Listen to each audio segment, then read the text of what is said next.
Tales of the Old Country, the land no one wanted. People think that an old couple is no use to anyone once they stop producing. They're almost always wrong. Don Gennaro Salas and Doa Refugio were going to learn it at 68 years old, the morning their own son-in-law threw them out of the only place they had called theirs for 40 years. If you believe the land no one wants can hide more life than the land fought over, subscribe to Tales of the Old Country and turn on the bell. The sun hadn't yet fully risen over the Hacienda of San Bernardo, out in the dry plains of Coahuila, when Gennaro heard the noise of the gate and knew, without anyone telling him anything, that day something was breaking forever. It wasn't a shout. It was worse than a shout.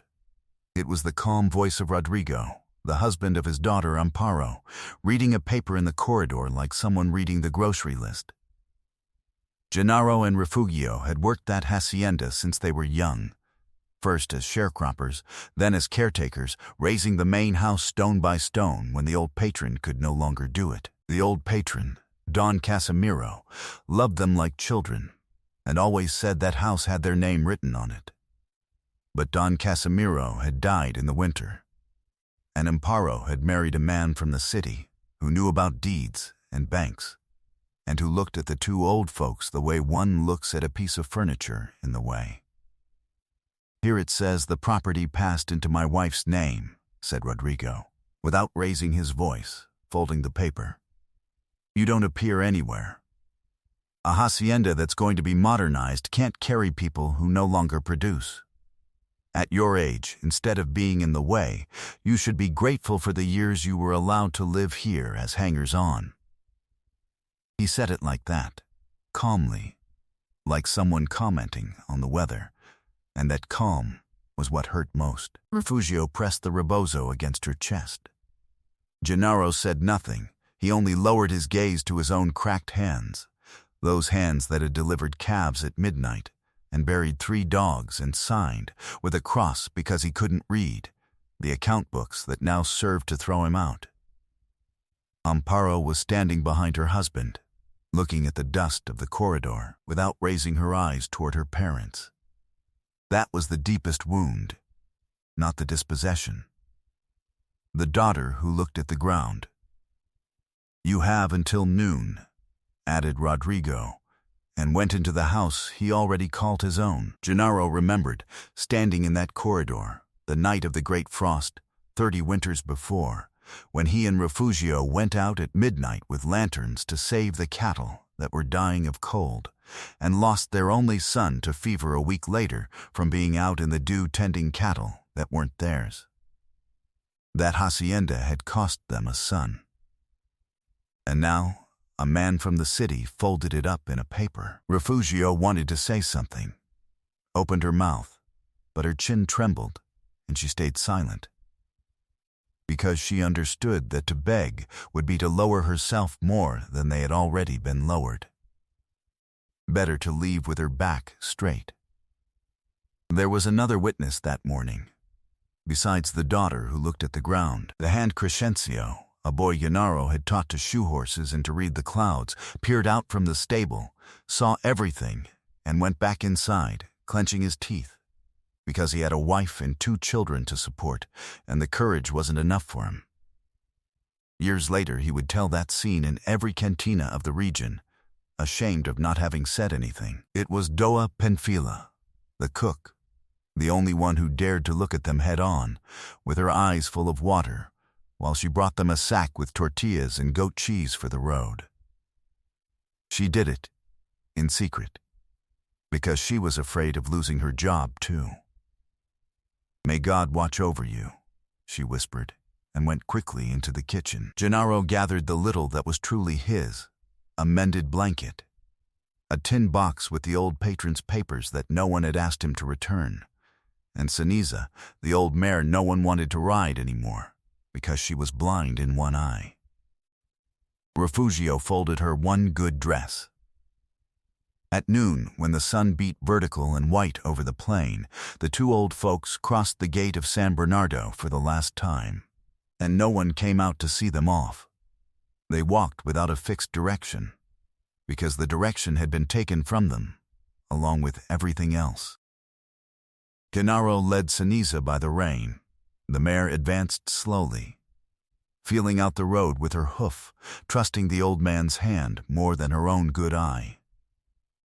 Refugio prayed softly, asked for nothing, only repeated the name of God like someone gripping a cord in the dark. The plain sun beat on the backs of their necks, and the dust of the road got into their sandals and their throats. In mid-afternoon they sat in the thin shade of a huisaque to eat a tortilla with cheese, and Gennaro passed Refugio the last sip of water from the gourd, without drinking himself, saying he wasn't thirsty, though his tongue felt like sandpaper. They spent the whole day on the dirt track, leaving behind the good lands, the plots of acquaintances who suddenly had urgent business inside their huts when they saw them coming. At one of those houses, a woman Refugio had helped through childbirth years before, came out to the gate, looked at them, and went back inside, without greeting, closing the gate. News runs fast in the countryside. They threw out the old Salas couple, and no one wants trouble with the son-in-law from the city.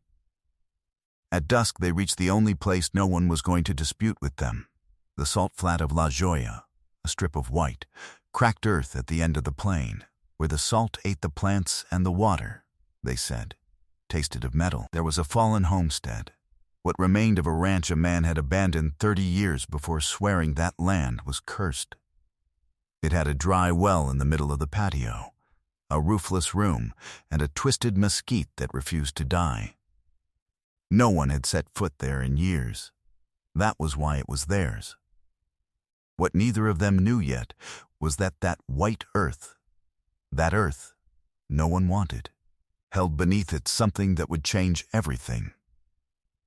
"Here," said Gennaro, dropping the rein. "Here no one's going to come throw us out." Refugio looked at the disaster, the salt, the broken room, and for a moment she had no words. Then she did the only thing she knew how to do when her soul weighed on her. She swept. With an old twig broom she found discarded, she swept the roofless room until the dust rose golden in the last light. Gennaro lit a fire with mesquite wood. That night they slept under the stars, on the mended blanket, with Sinisa tied to the twisted mesquite, and Refugio, before closing her eyes, whispered, "God first, tomorrow will be another day." Something inside Gennaro, which had been clenched like a fist for hours, loosened just a little. The next morning, the old man got up before dawn, as he always had, because the body doesn't understand dispossession. The first thing was the coffee. Refugio put water to heat in a clay jug over the fire and threw in the little coffee that Doa Panfila had put in the sack for them.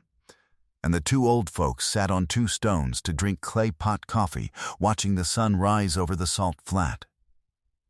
That became the rite. Before anything else, coffee together, in silence, their hands warm around the jug. They repeated it the next day, and the next, and every morning that came. It was the only thing the son-in-law hadn't been able to take from them, the habit of beginning the day one beside the other.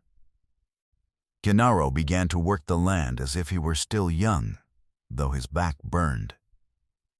He cleaned the dry well, went down with a rope, took out stones and earth by the bucketful. He came up with the sack on his shoulder, emptied it, and went back down, again and again, until the sun beat hard.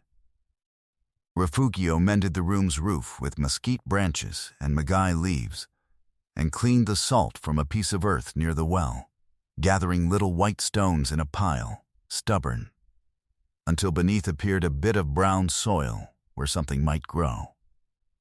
Sinisa, the blind mare, wandered loose around the patio and always stood next to Gennaro as if to watch over him.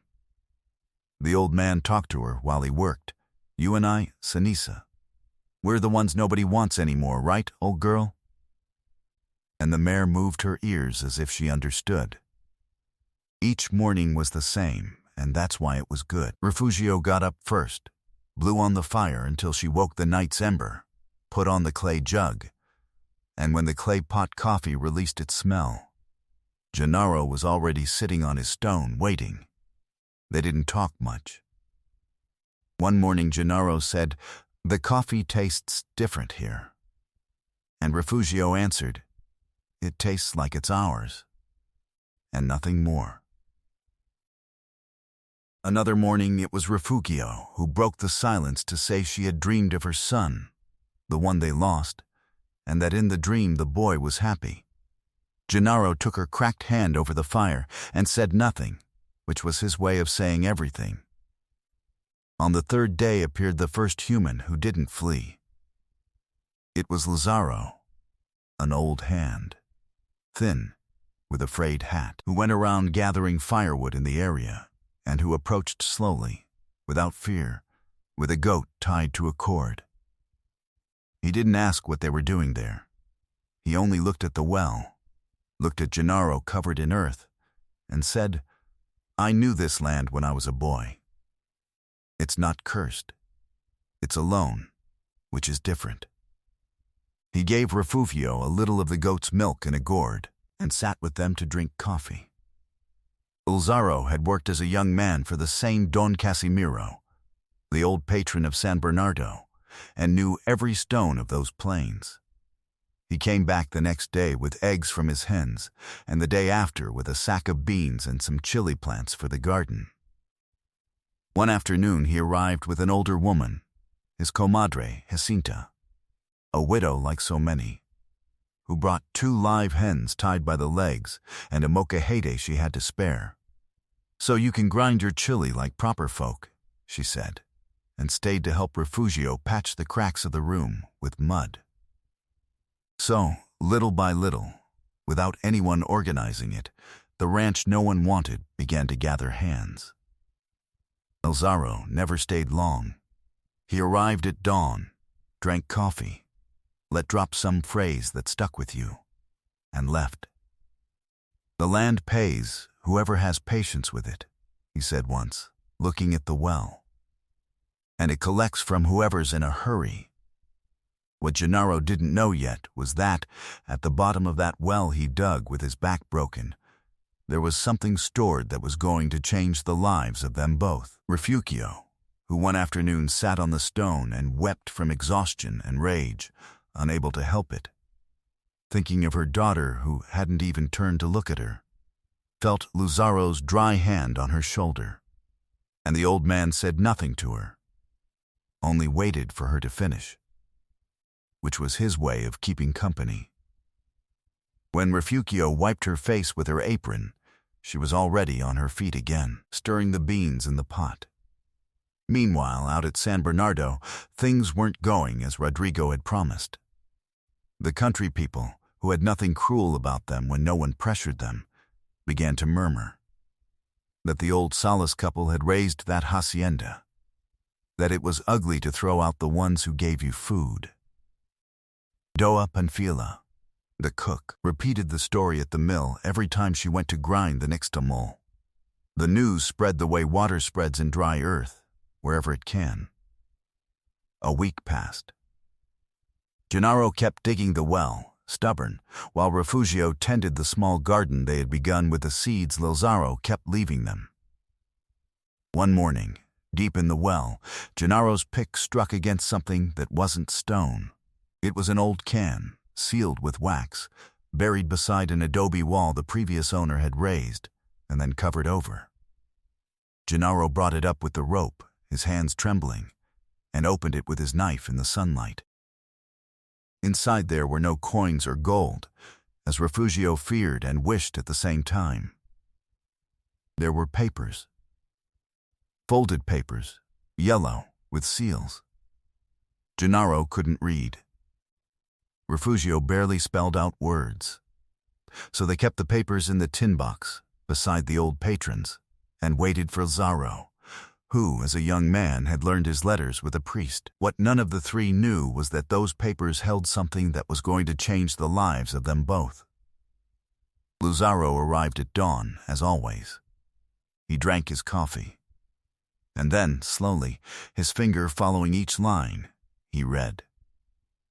It was an old document from a surveyor, dated and signed by 2 witnesses and a town notary. It said that in the subsoil of the salt flat of La Joya ran a layer of fresh water, deep, abundant, beneath the layer of salt, and that the previous owner, before leaving ruined and frightened by the gossip, had had the land measured and the find registered without managing to drill. The land no one wanted was sitting on top of the only well of fresh water in 20 kilometers of dry plain. Gennaro, said Zarro, and for the first time the thin old man's voice trembled. This land is worth nothing. It's worth more than all of San Bernardo together. The one who has water in the plain has everything. He read the line again aloud, slowly, so there would be no doubt. The layer of fresh water was registered before a notary, with its date and its 2 witnesses. And the document said that whoever inhabited and worked that land peacefully for the time the law marked would make it theirs by right. It wasn't an old man's tale. It was a paper with seals. Refugio brought her hand to her mouth. Gennaro looked at the well he had spent a week digging with his back broken, and understood why the water they drew below, the water they had been drinking, didn't taste of metal as they said, it tasted of life. The gossip had frightened everyone away. Fear had guarded the treasure better than any lock. For a moment, the 3 old folks stayed in silence around the tin box, hearing nothing but the wind. And Refugio, who all her life had prayed, asking for little, that morning only said, softly, "Thank you, my God. You sent us to the exact land." What they didn't know was that good news runs even faster than bad, and that in San Bernardo someone was going to hear. It didn't take long. Before the month was out, a cattle dealer passing through the plain saw the green garden in the middle of the salt flat, saw the water Gennaro drew clear from the well, and went to tell it in the town, amazed that the old Salas couple had made the cursed land bloom. The story reached Rodrigo's ears. And to Rodrigo, who was short of water at San Bernardo because his wells were drying up with the drought, his eyes lit up in an ugly way. One afternoon of dust and north wind, he arrived at the salt flat. He didn't come alone. He brought Amparo, silent as always, and he brought papers, and he brought that smile of a man who believes everything is settled by signing. Gennaro saw him coming from afar and set down the shovel. Refugio came out of the room drying her hands on her apron. Ilzaro, who was around, stayed still by the mesquite. "Father-in-law," said Rodrigo, getting down, with the voice of one speaking to a child. "I came to set things right. I know there were misunderstandings, but this land is a waste in the hands of some old folks. I can exploit that well properly. I'll buy the property from you. I'll give you good money, you go live peacefully in the town, and everyone's happy. Sign here and here." He spread the papers over the lid of the well. Gennaro didn't touch them. A silence fell that grew heavy. The north wind raised the white dust of the salt flat between the 2 men. Refugio felt a cold rise up her back, not from fear for them, but from sorrow for her daughter, who still couldn't look at anyone. "Did you know this land had water?" asked Gennaro, slowly. Rodrigo hesitated half a second. "Enough. That doesn't matter now. What matters is that you sign." It was Lazaro who took a step forward with the old notary's document in his hand and raised it so the wind wouldn't carry it off. "Here is a paper signed and sealed, young man," said the thin old man, with a calm that cut more than any shout. "It says this land and its water are registered with its document and its witnesses, and that whoever works it and inhabits it makes it theirs by law after so many years. Don Gennaro inhabits it and works it. You, on the other hand, a month ago signed another paper where you threw these people out, saying they no longer produced. That paper is also written down. And the country people remember it very well. Amparo, for the first time in all that time, raised her gaze from the ground and fixed it on her father. And Gennaro, who had his daughter in front of him, after everything, didn't speak to her with resentment. He spoke to her with that dry dignity that only comes from having lost everything and having survived. "I don't want your money, Rodrigo," he said, without raising his voice. "And I don't sell this land, not because it's worth anything, but because it's the only one that took me in when even my own blood looked the other way. Here dignity isn't sold for a fistful of bills, young man. Here it's earned another way." Rodrigo clenched his jaw, gathered his papers, and looked around searching for something to say, and didn't find it, because the cattle dealer had arrived to watch, and 2 muleteers passing by had stopped to listen, and all those eyes of the countryside already knew who had thrown out his old folks, and who came now, with his tail between his legs, to buy their water. He climbed onto his mount without saying goodbye. But Amparo stayed an instant. She said nothing grand. She only walked over to her mother, took her cracked hands between hers, and bowed her head. Refugio didn't reproach her. She only fixed a lock of her hair, like when she was a girl, and told her softly, "Whenever you want, there's coffee here." Then Amparo went off behind her husband, down the dirt track into the dust. Gennaro let out the breath he'd been holding a while, and his hands, at last, stopped trembling. When the rains of that summer came, the salt flat of La Joya no longer seemed the same place. Gennaro and Lizarro had drilled the well, and the fresh water came up clear and cold.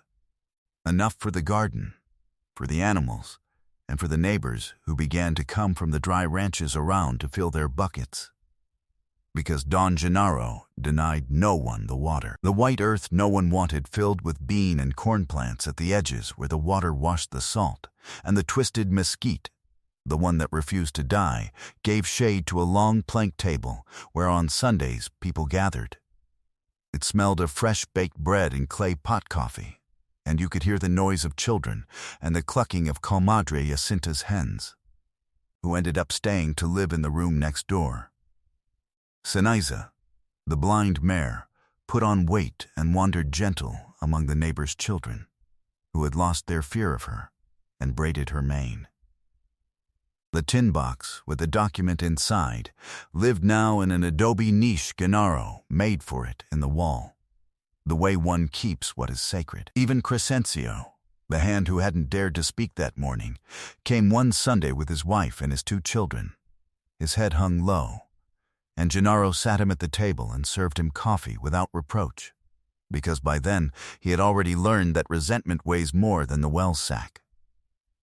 One of those golden afternoons, sitting on the usual stones with a jug of coffee in their hands, Lizarro looked at the green plain and said what he had been thinking for months. Who would have said, Gennaro, that the land everyone scorned was going to give drink to the whole plain? Gennaro looked at Refugio, who was handing out fresh-baked bread to some children, and then looked at his own hands, the same ones that had been thrown out of one world and built another. "Lizarro," he said, "the people who eat at your table when you're standing aren't always the same ones who stay when you fall. But the ones who stay, they're worth the whole hacienda. Sometimes inside someone who seems defeated, inside some old folks no one believed useful anymore, there is more strength, more root, and more life than in all the fought-over land in the world. Sometimes they dispossess us of what we believed ours to push us, without knowing it themselves, toward the exact place where we truly belong. What seems the end of the road, many times, is nothing but the first morning of something that's only beginning. Have you ever found a home where no one expected anything to bloom, right when you believed you had lost everything? If this story touched something in your heart, leave me your comment and tell me from which part of the world you're joining us. Give it a like, subscribe to Tales of the Old Country, and turn on the bell. And share it with someone who needs to remember that it's never too late to begin again. Until the next story. Gennaro put out the fire that night, looked at the dark plain full of crickets, and before going in he said softly to Refugio, "We're from where we were loved, old girl. That's the only place that's truly ours."